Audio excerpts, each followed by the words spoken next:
So, ladies and gentlemen, here we are again. And I'm always tickled to bits, as I say, to have these kind of conversations with interesting people in technology specific to cybersecurity. So we have Vlad Brodsky. Am I pronouncing your last name correctly? Absolutely. There you go. Fantastic. I used to be an ESL teacher, actually, just after university. And I taught English language at a community college in Calgary, Canada. It was one of my first sort of professional jobs, right? And I taught also, to supplement my income, I taught in the evenings adult students who were immigrants. And I used to love the Russian students. You know why? They bought me borscht. So is it a Russian last name? Yes, it had Russian origins. And interestingly, you used to be an ESL teacher and I used to be an ESL student. There you go. Right, that's fantastic. And then here you are today, Vlad, as the Chief Information Security Officer at OTC Markets. So clearly your English is fantastic. All right, well, I've got to do this. I've got to read a disclaimer, but look at this. I've got to put my glasses on. I'm going to talk about that in a second. Ladies and gentlemen, this podcast is prepared and accomplished by myself, Eddie Doyle, with my guest, Vlad Brodsky, in our personal capacity. The opinions expressed in this conversation and any written communication hereafter specific to this podcast are the author's own and do not reflect the view of employers or any corporate entity associated. Now, here's the funny thing I want to tell you about these spectacles. I've always had sort of mildly bad eyesight for the last little while. So I use these for driving and at nighttime. I've just been locked in a cage for the last 9 months because of coronavirus. Here we are, December 1st, 2020. And so I've been in this house. It reminds me of an experiment, my dear Russian friend. When I was in university, back in the days of microfiche, I read an abstract of an experiment that was conducted in Russia in the late 60s. And brutal experiment. So what they did is they put chimpanzees in a concrete bunker 6 feet by 6 feet, and they wanted to observe their health and what would happen to them, right? They have the closest DNA to humans. Here's a really interesting thing. I remember this. It was like 35 years ago. When the chimpanzees got out, I think it was 6-8 months, whatever it was, they couldn't see past 6 feet. Their eyes had permanently adjusted to that distance. So you think about it with all these kids doing this and us doing this all the time. What happens is we train the muscle of our eye to look at this distance and we can't see further. That's ultimately what's happened to me. Plus I'm getting old. So there you go. So I've got to put specs on nowadays, but I can see you clearly now. So Vlad, tell us firstly, what does OTC Markets do? So OTC Markets Group is a financial company. OTC Markets Group maintains 3 different trading platforms in the over-the-counter equity market. So anytime you'd like to trade or buy, let's say as a consumer, buy a equity security, be it from let's say local domestic bank or from a duly traded European or Asian company, you're effectively using our platform. You might be buying your stock from E-Trade, but down the line, a good portion of that trade, not every trade, but a good portion of those trades actually happen through our system. So our business is comprised of maintaining the market, the over-the-counter market, or at least the portion that we're responsible for, as well as selling the market data behind that market, and also everything else that's organized around managing the companies that list on our platform. So we kind of have several business lines, and we've been very successful. It's over 100-year company that our current CEO was able to purchase. I think 23 years ago or so, and remake into what it is today, which is a modern, essentially software company. Wow. So if I've understood that correctly, can I sort of say that you guys provide the handshake? So when I go onto E-Trade and I buy, let's say, Zoom, right? I bought some Zoom here mildly earlier this year, and I make that purchase. E-Trade just goes, okay, thanks, Eddie. I've got your money because you put some money in this account. And I see that you want to buy some Zoom, okay? So I'm going to take your money, I'm going to take the order for Zoom, and I'm going to send it somewhere. That goes to you guys, right? Eventually, yeah. Like they'll send it to their partners, and those partners may buy or sell the security amongst each other, and eventually it'll wind up in the in your account. How much money do you guys sort of pass around every day? Do you know? Is that? It's in the millions, Yeah. in high millions. I mean, technically speaking, we're a very small part of the market, overall market, which includes what's called NMS securities, which are the listed securities, such as Zoom and Apple and Facebook. But we are a very large portion of the over-the-counter equity market. Okay. So, everything that, for example, Nestle, Adidas, companies that are, their primary trading location is Europe or Asia, Qantas, for example, right? But when they're traded in the United States, they're traded over the counter. So we have a large portion of that market. Okay. Okay. Very interesting. And you're a 100-year company? Yes. We used to be called Pink Sheets. Oh, okay. Yeah. Yeah. I remember the pink sheets. Yeah, Yeah. exactly. And so the trading back in those days, which wasn't that far, long ago, even 30 years ago, involved these big pink books, and traders would call one another on the phone and place orders that way. And of course our CEO Cromwell Coulson purchased the company with some other folks, and eventually ended up transforming it into what it is today, which is a modern company.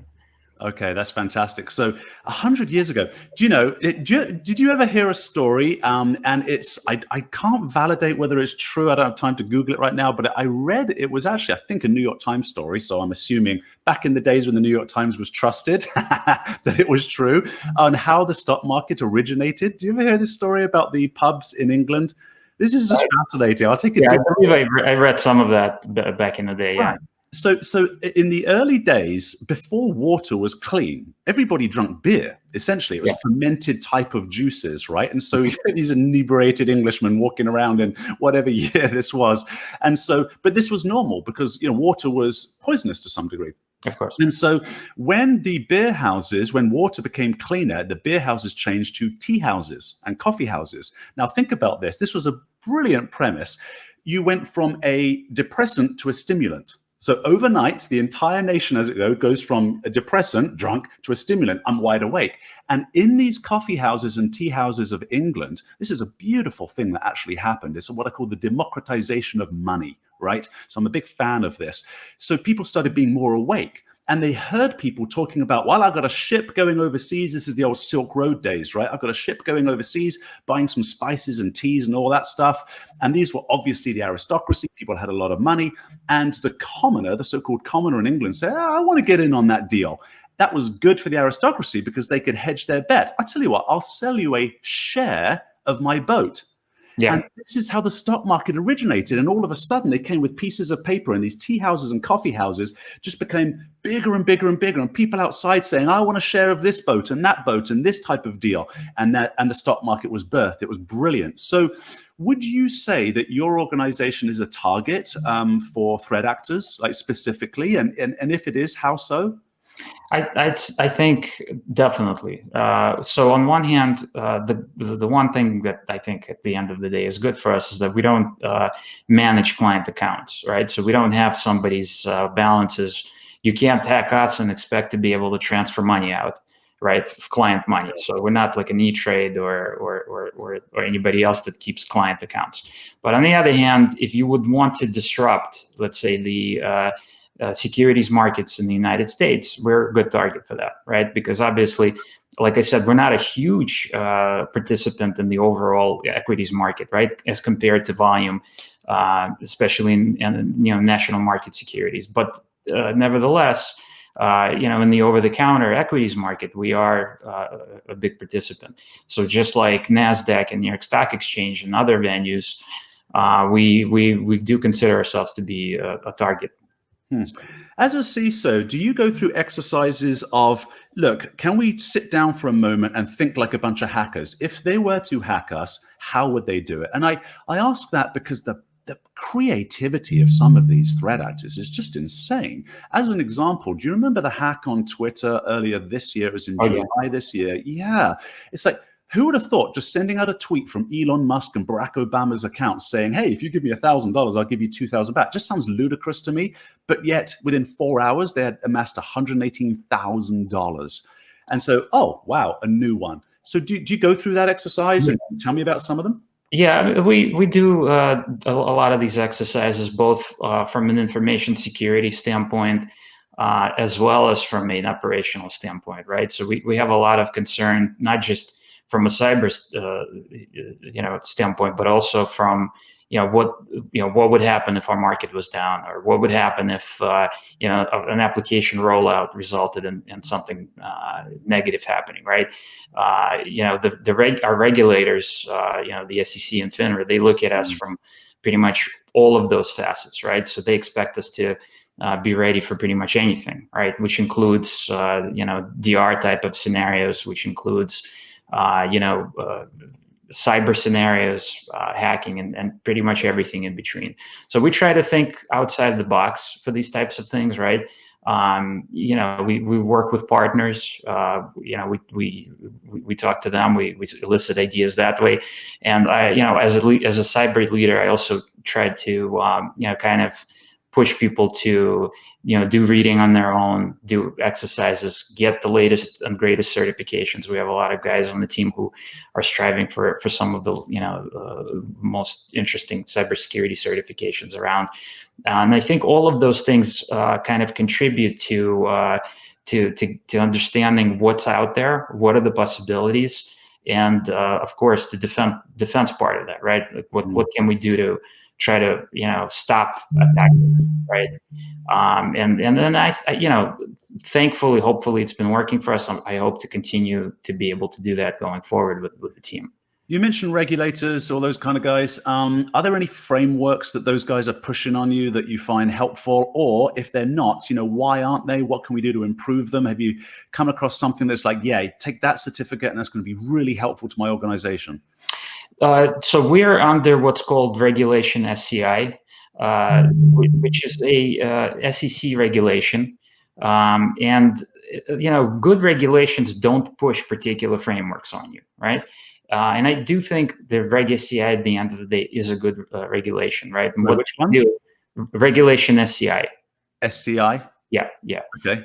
And essentially what they do is they tell you, look, you as an organization are compliant to Regulation SCI because of X, Y, and Z. For us, it's mainly volume related.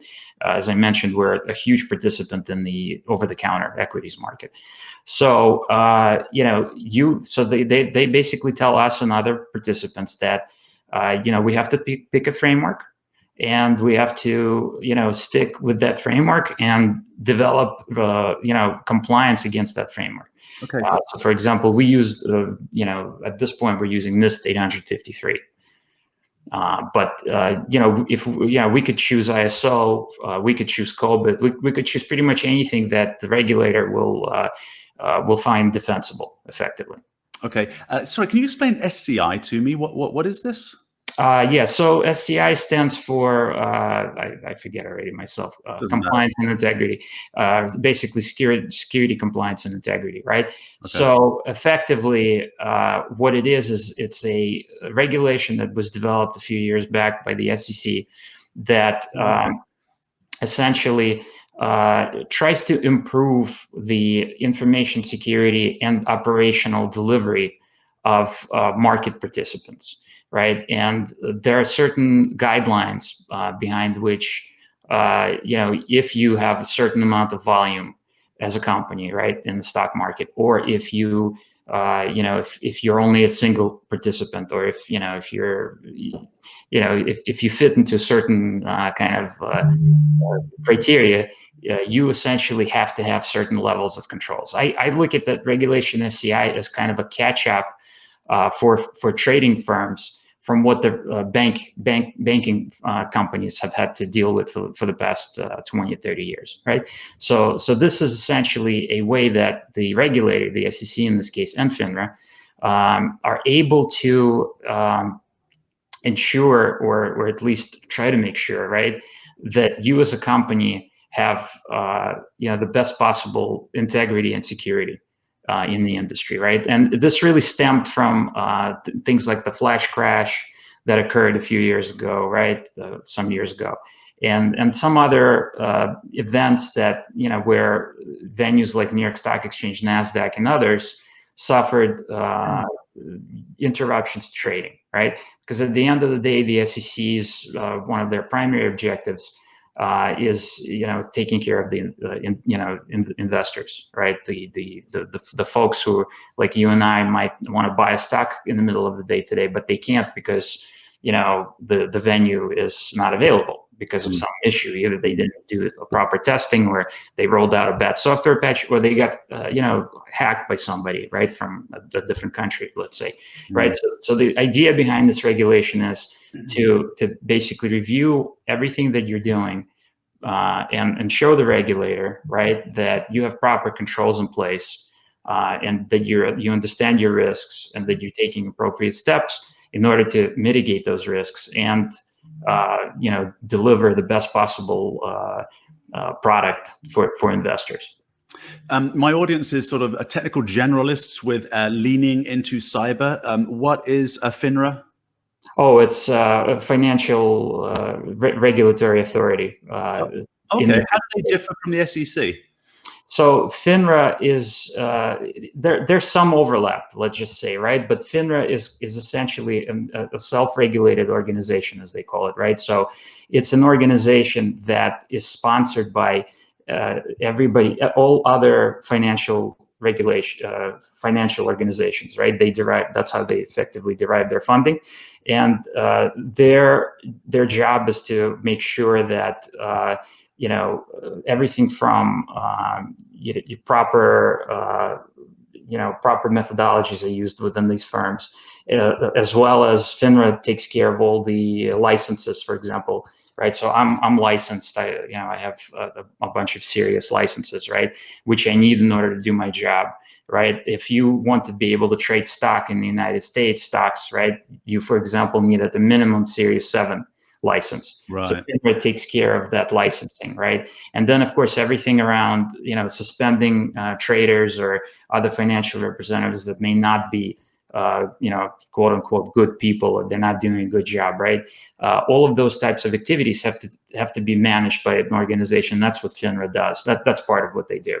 Whereas the SEC is a federal entity, right? That's essentially derives its funding from the federal government, and has a different agenda, so to speak, right? They have a different, slightly different, but they do have a number of overlaps. And when it comes to regulating firms like us, there are some evident overlaps. So if I've got it right, then FINRA is kind of a response, a private industries team response to satisfying SEC. Right, it's basically saying, hey, if you follow all this, we might be able to kind of satisfy the SEC for the most part, and then there might be some extra things to do. It's really cool that that's happening. That's a good thing, right? I mean, I imagine it's a bit of a pain on occasions, but that's really, I'm really pleased to hear it. Yeah, it's kind of, that's more or less what they do. I mean, I think what this does is it allows the markets to function properly. There's a lot of good people in the financial industry, but then there's a lot of not so good folks, and you do need controls in place and entities that are independent, that are able to essentially make sure that everything is functioning properly. Okay. A few moments ago, you mentioned the flash crash. Can you remind me what that was again and when it was?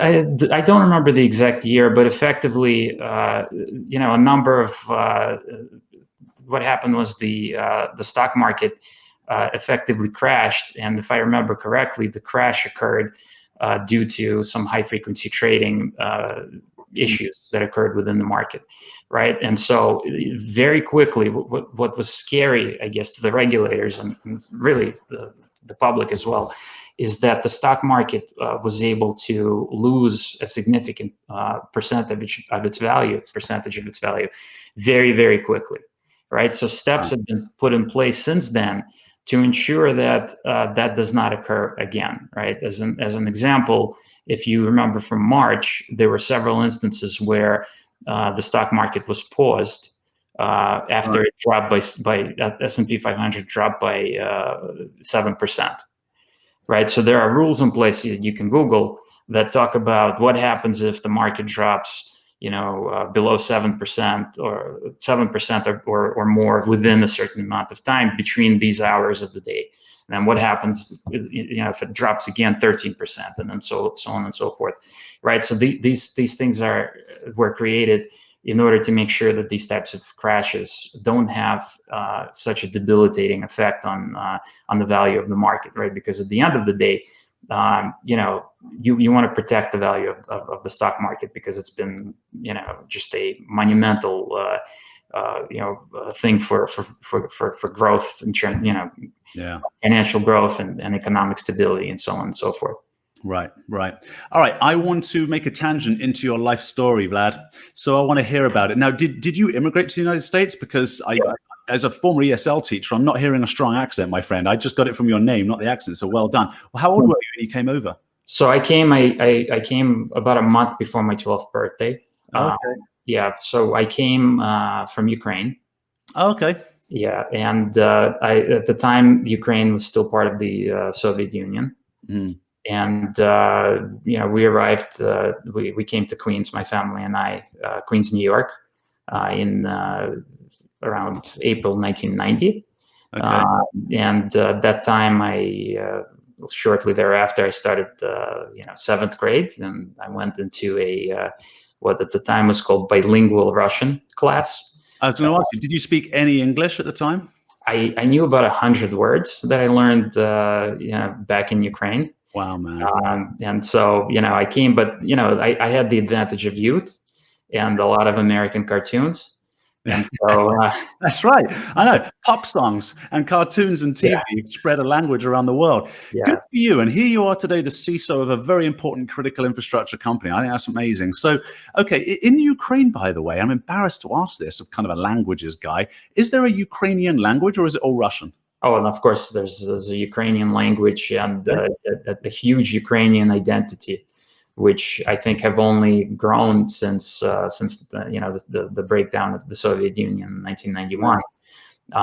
Ukrainians are very proud of their heritage, and even though there have been hundreds of years worth overall of them being somewhat governed by Russia. If you look at all of the years, right? In fact, the first capital of Russia was in Kiev, Ukraine, right? So you kind of have to understand that there's a lot of relation there. But yeah, Ukrainians have their own separate identity. Although I lived in a in a city called Kharkiv, and back in 1989 or in the 80s, it was a very I would say Russian-oriented city, right? A lot of people mostly spoke Russian, and so on and so forth. But nevertheless, it's part of Ukraine. It always has been, more or less. And I'm very proud to be from there. It's given me an identity as well. In the last 100 years, has Russian been the primary language or Ukrainian? In Ukraine, Ukrainian has been the primary language. Okay, so really, Ukrainian is the primary language, but everybody speaks Russian. In the eastern parts of Ukraine, there's a huge prevalence for Russian speakers. I mean, there's a lot of Russian speakers. Not that there's a prevalence for it. And essentially, the closer those cities were to Russia, the more Russian you'd hear. Yeah. My wife's side of the family from Finland, right? So there's a lot of Alexandras in her family, right? Vikakovsky, maiden name, right? So you came over at 12. At some point, you touched a keyboard for the first time in your life. When was that? Interestingly, that was a few years later. I got my first computer in 1995. What was it? It was a Pentium 90. Okay. I don't remember the brand. I may have. Maybe I built it with my friend's help. I don't remember exactly. But the main purpose of that computer was to play Doom and Heretic, which were very popular games at the time. And I remember, loading up those games on several floppy drives, and and getting on those, the BBSs or whatever we used to call them back in the day, right? And playing with other people, multiplayer games, and so on and so forth. And then of course, right at that same time, the internet was already starting up. And so, there was AOL and, different websites, Netscape, and all of those things, right? So I quickly started to learn more and more about computers. And eventually, when I went to college, I was lucky to get an internship in a financial company. which allowed me to learn things like desktop support and a little bit of networking and so on and so forth. And eventually, eventually I was able to, to get a computer science degree in Brandeis University. And after college, I kind of realized that I didn't really want to code or be a developer rather. But I did like the setup and the networking around IT, right? And that led me to administering Windows servers, administering networks, and things like that. Playing around with firewalls came later, right? One of my first firewalls was actually Checkpoint, and I remember playing with it on NT4 server. Okay. Right. So that was interesting. Then I got my hands on a Netscape firewall, a little Netscape 501, I think it was, or something like that. Then Cisco ASA came right after, right, and then all of these other things, and eventually I got into a situation where I was able to grow several teams that allowed me to to hone my management skills, to accomplish a lot of good, basically be able to finish a lot of good projects, mentor people and grow people, and kind of get to a point where I am today eventually. So I want to go back to something you're gaming. Were your parents like me? So my kids always on this thing, and I'm like, get off that bloody phone, right? Were your parents like that, or were they, we want to encourage you, or how was that? Because here's a beautiful observation. Gaming got you into this. Yeah. And as parents, I tend to diss gaming a little bit. Do you know what I mean? Actually, quite a lot, right? I'm like, get off that bloody phone, go outside and play in the fresh air. But am I doing a good service for my kids like that? Maybe not, hearing your story. So what was yours like? So my experience was, it was probably one of the typical mid-90s experiences where in order to play those multiplayer games, I had to basically hog a phone line. And at the time, my parents only had one phone line, right? As some of our younger listeners may not know, the only way to access the internet back in those days was through your phone, right? Your 56.6K modem, or 36.6. Even earlier, right? So effectively, I would be, sitting there, and my parents wouldn't be able to make phone calls, right? So of course, I got yelled at many times until I was able to convince them to get a second phone line.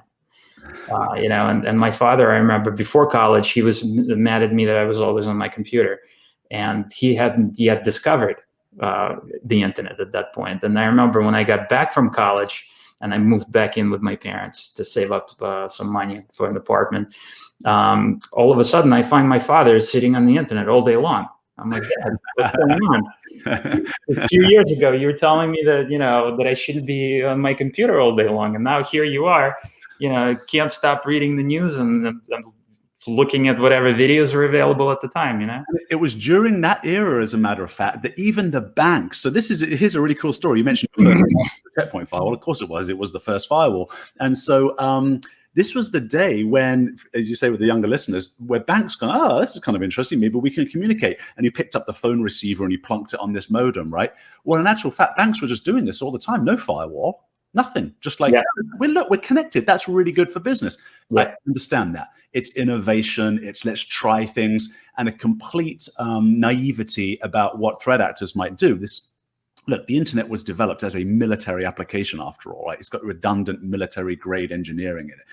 US Army, 1983, TCP over IP. So Gil Schwed tells this story, right? The inventor of the firewall. He's like, okay, I created this firewall. I had to crunch all the code down onto a floppy disk. So that's how long ago it was. Flew to America and had to convince banks, yeah, don't do what you're doing. You need this thing. Can you imagine? That's kind of funny, right? You need this piece of code. So anyway, that's a great story. And then, okay, so then you transitioned somehow. What was your transition into cyber? How did you were playing with the firewalls, all these different ones, but you've got it sounds like you're still a generalist. You come out of university. You didn't want to code. You got some management skill sets. Now you're a CISO. So how do you get there, man? Yeah, so I've always been kind of in the middle of information technology and information security. I guess the first entrance into the security world was through firewalls, and the fact that back in those days, and really now as well, I think unless you're talking about huge organizations, a lot of those functions are within a given team. So, for example, networking, you'll have a team that manages your firewalls, and you'll have and same team at some point will manage your switches and routers and things like that, right? And there's a lot of intersect, right? There's a slogan I think you hear all the time called, everybody does security, right? So and that I think was even truer or more true back in the early 2000s. Where you really didn't have folks that just did information security. It was very rare, right? So most of, I think, current CISOs, at least the ones that have a little bit of gray hair on them, are coming from those IT backgrounds. And I think ultimately it's really a good thing, right, at this point, right? Because that's how I think it, even now I encourage younger people to be trained with IT skills and not just security skills, right? Because right now you have situations where you have folks who are, they're taking cybersecurity courses in college. They come in to a working environment and all they ever did was cyber, right? Or information security type work, but it's tough for them to understand how things actually interact and work, right? Forget about the business of whatever firms they're working in, right? How do you know how to secure a Windows network or Cisco or a Checkpoint device if you don't understand the traffic that goes on it, if you've never configured a server, right? And so that was kind of my I naturally essentially went from managing and managing people and managing systems and networks to also managing firewalls and security, and organizational needs kind of pushed me into learning new things. So, for example, at one organization I was at, if I managed firewalls and other security, they looked at me and said, "Oh, this guy, he could probably figure out how to do a vulnerability scan." Right. So I was like, "Oh, can you go and do a vulnerability scan? Because our regulator or our, boss or somebody needs to be able to know what vulnerabilities are in the network." Right. So you go and you do that, and then that leads to other things. Right. And so effectively, that's kind of how I continue to learn. And then eventually I got my first chief security officer position at a financial company. And, there I had to kind of learn all of the, regulatory type of things that go into a job like this in the financial industry, because we had, banking clients who would be auditing us every so now and then. So, that's kind of how I wound up where I am today. So I can see that the organic growth of this industry, you came from the roots of technology. Yes, I can see that for the rank and file, knowing all the other technology pieces, or having at least a generalist's understanding, being wide and an inch deep of all IT before you get into just cyber, would be super helpful. I'm wondering though now, so tell me what you think about this. I'm wondering if the role of the CISO has gotten to a place where we need less technologists and more risk experts, more kind of management C-suite type people. I think the role of the CISO needs to report to the CEO with a dotted line to general counsel so that they understand risk, not all the little bits and bytes of technology as much. Now, either shoot my theory down or talk to me about that. What do you think? Sure. So I think it really depends on the organization, right? Size of organization matters, as well as the structure and internal reporting structure, right? The reporting to CEO with a dotted line to general counsel is probably one of the best best things that a firm could do. But if the firm doesn't have the structure, right? If, for example, the CEO is not positioned to have a direct CISO direct report, right? Maybe someone right below that CEO is more equipped to be able to to have that direct report. I think that could be a difference. But ultimately, I agree with you. It's a lot of today's information security response and planning has to do with risk. And if a person in that position doesn't understand risk, it becomes a very sad situation, right? Because you ultimately, right, you end up spending money in the wrong location. You end up spending resources on the wrong things. You worry about, let's say a natural disaster versus, someone knocking on your front door in the UPS suit, right? Like it's just, it is all about risk, in my opinion. And so I do agree with you. Yeah, well, and the other reason I try to ratify my argument with is the fact that the CEOs don't talk tech, right? They don't know tech. So when you have someone like yourself who grew up with a strong technical skill set, you're going to have to sort of retrain your language again, my dear friend, from Russian to English and English tech to CEO kind of speak, right? Business tech, so that you can communicate effectively with them. And I think that's maybe why a lot of CEOs like, I don't want that guy reporting to me. I don't know what he's talking about. So I think, that there's a certain level of maturity that is sort of shouldered, the burden you've shouldered because you've had to grow up in the grassroots of this thing. Today, there are cyber degrees. They weren't when I first started. They weren't when you first started. So it's interesting. We've got a few more minutes left. So I want to ask you some rapid fire fun questions, and then we'll wrap it up. Who's your favorite author? Arthur Conan Doyle. Really? Fantastic. Wow. Do you know, one of mine is Alexander Solzhenitsyn. So you're sharing the Brits and I'm sharing the Russians, my friend. I read Sherlock Holmes when I was a kid, and it's still stuck with me. All right. Awesome. Fantastic. If you could look back and say the single most important thing I did for my career was, how would you complete that sentence? Just continue to learn and had a lab at home. Fantastic. Good man. What is the antidote for a team that isn't communicating effectively? Leadership. Fantastic. And lastly here, what is the most burning issue on your heart today, 1st of December, 2020? What do you want the world to know? Since this is a cybersecurity talk, I